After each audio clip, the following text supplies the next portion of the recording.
ऐश का नॉक्टर्ल ऐश के सारे पकड़े हुए पोकेमॉन में से अकेला शाइनी पोकेमॉन है जो उसने जोटो रीजन में पकड़ा था। एंड आज की वीडियो में हम उसी के बारे में बात करने जा रहे हैं। एंड हमारा टॉपिक होने वाला है जब ऐश ने सिनो लीग में अपने नॉक्टर्ल को वापस बुलाया था कॉन्वे से लड़ने के लिए, तब नॉक्टर्ल के पास न्यू मूव्स कैसे आए।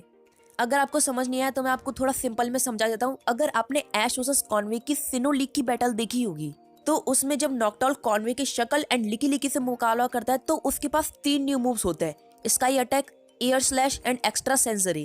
एंड अगर हम जोटो रीजन में जाएं तो ऐश के नॉक्टर्ल के पास ऐसे कोई मूव ही नहीं थे। एंड डायरेक्ट सिनो में जब वो वापस रिटर्न किया था तब उसके पास ये न्यू मूव्स आ गए थे। कैसे? एंड आज की वीडियो में हम ये भी डिस्कस करेंगे एंड में कि नॉक्टर्ल गलार रीजन में जो अभी चल रहा है पोकेमॉन जर्नीज में, क्या नॉक्टर्ल वापस रिटर्न कर सकता है। तो आज की वीडियो में हम इसके बारे में बात करने वाले हैं। तो ये वीडियो बहुत ही इंटरेस्टिंग होने वाली है, तो इसको शुरू से लेके एंड तक जरूर देखना। तो चलिए इंट्रो लगाते हैं एंड वीडियो को स्टार्ट करते हैं।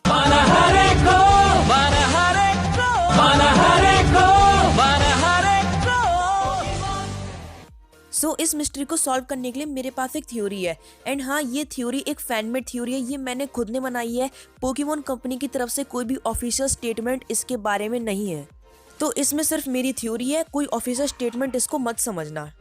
Okay, let's start the video. ये जो मैंने थ्योरी बनाई है उस हिसाब से ऐश के नॉक्टर्ल को एक्सपीरियंस मिला है। यस गाइस, आपने सही सुना, ऐश के नॉक्टर्ल को एक्सपीरियंस मिला है। एंड पोकेमॉन एनिमे में लेवल्स एग्जिस्ट करते हैं, ये हमें कांटो रीजन के क्यूबोन वाले एपिसोड में बताया गया था जो आपने देखा होगा। So according to that episode उसमें हमें बताया था कि लेवल्स एग्जिस्ट करते हैं। सो अकॉर्डिंग टू मी नॉक्टर्ल को एक्सपीरियंस मिला है। एंड ये बात हम सबको पता है कि एक्सपीरियंस से लेवल बढ़ता है एंड लेवल बढ़ने से पोकेमॉन के पास न्यू मूव्स आते हैं। सो ये बात तो ठीक है कि नॉक्टर्ल को एक्सपीरियंस मिला है क्योंकि भाई उसको तो एक्सपीरियंस मिलना ही था। But the main thing is उसको एक्सपीरियंस दिया किसने, क्योंकि ऐश ने उसे प्रोफेसर ओक की लैब में छोड़ दिया था एंड वो अपने हुइन रीजन के सफर में निकल गया था। तो उसको एक्सपीरियंस आगे मिला कैसे, जिस हिसाब से उसके पास सिनो में वापस से न्यू मूव्स आ गए थे। सो मेरे हिसाब से उसको एक्सपीरियंस दिया है प्रोफेसर ओक ने। अब आप सोचोगे कि प्रोफेसर ओक कैसे, मैं कैसे बोल सकता हूँ कि प्रोफेसर ओक ने ही नॉक्टर्ल को न्यू मूव सिखाया, मतलब एक्सपीरियंस दिया है। यार ऐसा हो सकता है क्योंकि पहली बात तो प्रोफेसर ओक है, वो बहुत ही बड़े प्रोफेसर है पोकेमॉन के एंड बहुत ही एक्सपीरियंस्ड है। एंड वो सब पोकेमॉन जितने भी हैं ऐश के प्रोफेसर ओक की लैब में, वो सब अभी भी एकदम हेल्दी हैं एंड पावरफुल है। क्यों? क्योंकि प्रोफेसर ओक ही उनका ख्याल रखते हैं एंड उनको उस हिसाब से उनको एक्सपीरियंस दिलाते हैं, जिनसे उनका लेवल अप होता है एंड उसी से ही न्यू मूव सीखे जाते हैं। एंड इसी चीज को मेरे को अगेन प्रूफ करने के लिए मेरे पास एक और चीज है, वो है पोकेमॉन ऐश जर्नी गेम। अब मैं इस गेम का नाम क्यों ले रहा हूँ तो आपको पता होगा कि ये ऐश की जो रियल जर्नी चलती है उससे सेम टू सेम रिलेट करती है, एकदम सेम टू सेम।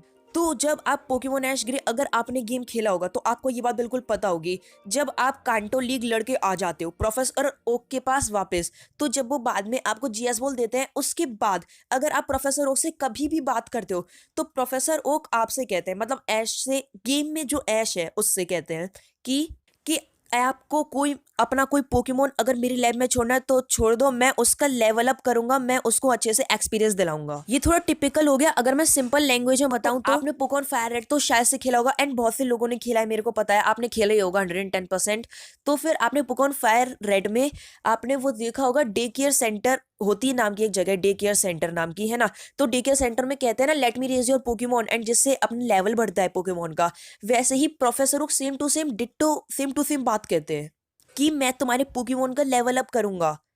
देखो, ऐश ग्रे जो गेम है वो ऐश की रियल कांटो जर्नी पे ही बेस्ड होके बनाया गया है। एंड उस हिसाब से मैं ऐश ग्रे के पॉइंट से लूं तो फिर ये बात एक तरह से सच हो सकती है कि प्रोफेसर ओक एक्सपीरियंस दिलाते होंगे नॉक्टर्ल को, जिससे नॉक्टर्ल के पास न्यू मूव सेट आ गया एंड वो बहुत ही अच्छा मूव सेट है, ये हम सबको पता है। स्काई अटैक, एयर स्लैश और एक्स्ट्रा सेंसरी, ये बहुत ही अच्छे मूव है। तो ये थ्योरी मेरी यहीं पे एंड होती है। आपको शायद से थ्योरी समझ आ गई होगी, अगर नहीं समझ आई तो आप एक बार वीडियो को फिर से देख लीजिए।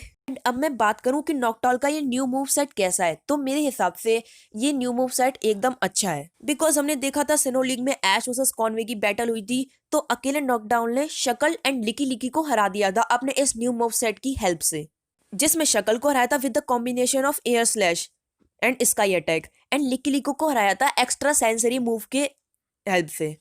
And last but not the least, अब मैं बात करता हूँ कि क्या नॉकडाउन के चांसेस हैं गाला रीजन में रिटर्न करने के।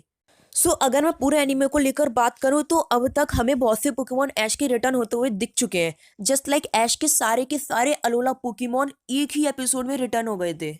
एंड ऐश गाला रीजन के अलावा बहुत सारे रीजनों में घूम रहा है, लाइक कांटो, जोटो एंड ऐसी रीजन में। तो जैसे कि जिस एपिसोड में हमें सारे के सारे पोकेमोन दिखाए गए थे अलोला के, तो उस हिसाब से अगर क्या पता कांटो में वापस जाए ऐश एंड प्रोफेसर ओ की लैब में जाए, तो हमें शायद से नॉकटाउल के साथ साथ जितने पोकेमोन है वो शायद से हमें वापस दिख सकते हैं, या फिर किसी पर्टिकुलर एपिसोड में नॉकटाउल वापस आ सकता है। अकॉर्डिंग टू मी 50-50% चांसेस है, एंड शायद से थोड़े ज्यादा ही चांसेस है नॉकटाउल के आने के वापस। सो लेट्स सी, और हम क्या ही कर सकते हैं देखने के अलावा। देखते हैं आगे चल के और कितने पोकेमोन रिटर्न कर सकते हैं। एंड भाई वीडियो यहीं पे ही एंड होती है। एंड अगर आपको मजा आया वो वीडियो देखने में तो लाइक जरूर करना, शेयर जरूर करना, एंड चैनल को सब्सक्राइब जरूर कर देना इफ यू वांट। एंड बगल में बेल आइकन होगा, उसको भी क्लिक कर देना।